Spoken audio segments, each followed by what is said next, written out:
Alright guys. So I just started up my Ford Maverick Hybrid XL, but lights work, radio works, everything, but it won't start. Like, what's happening here, guys? What's happening here? Everything works, except it won't start. Won't let me put it in gear. Nothing. Now look at that. What's that, guys? What's that?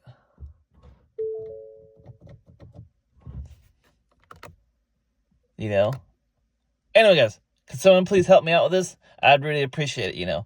Anyway, thanks for watching.